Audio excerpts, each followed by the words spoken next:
Hello mga katmates! Ako si Father RJ, kag kita naman nagapadayon sa aton programa Istorya Sagrada. Ang aton istorya sa sininya adlaw, amo ang istorya tuhoy sa duwa ka mag-utod nga sanday Marta kag Maria nga mga taga Betania, nga aton mabasahan sa Santos nga Ebanghelyo suno kay San Lucas Kapitulo 10, versikulo 38 tubtob 42. Sang nagpadayon si Jesus kagang iya mga gintutunan sa ila pagpanglakaton, nakalambot siya sa isa ka baryo. Didto ginbaton siya sa isa ka babayi nga ginhingalanan kay Marta sa yabalay. Si Marta may utod nga babayi niyang yangalan si Maria nga nagalingkod sa iya tiilan sa pagpamati sa iya pagpanudlo. Si Marta hindi makaarapal sa madamo niya nga mga hilikoton sa kusina.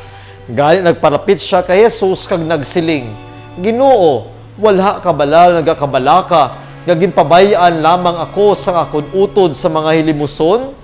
Singgana siya nga magbulig sa akon." Kag ang Ginoo nagsabat sa iya, "Marta, Marta, nagapalibog ka kag hindi ka mapahamtang tungod sa madamo nga mga butang. Apang isa gid lang ang kinahanglan. Husto ang ginpili ni Maria kag hindi ina makuha sa iya." Pamalandong. Sa tion sa aton mga kasakuon, mas namibes malipatan naton ang mas labing importante nga butang sa aton kabuhi. Kag ina amo ang aton pagpamati sa pulong kag mensahe sang Dios. Ang aton kalibutan tuman na kamasako, magahod, kag kadamo na sa mga konflikto sa aton palibot.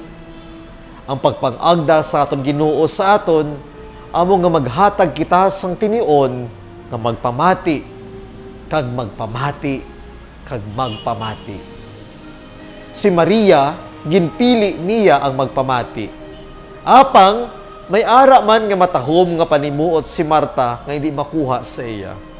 Amo ang iya nga tuman nga paghimakas agud nga mahatagan si Jesus sang maayo nga pag-abi-abi. Gani mautod sa aton kabuhi, maayo gid nga mangin balanse sa paghatag sang kaayuhan sa Dios kag sa aton mga pagpamati sa Dios. Ini amo ang aton istorya sagrada sa sini nga adlaw. Ang istorya tuhoy kay Marta kag kay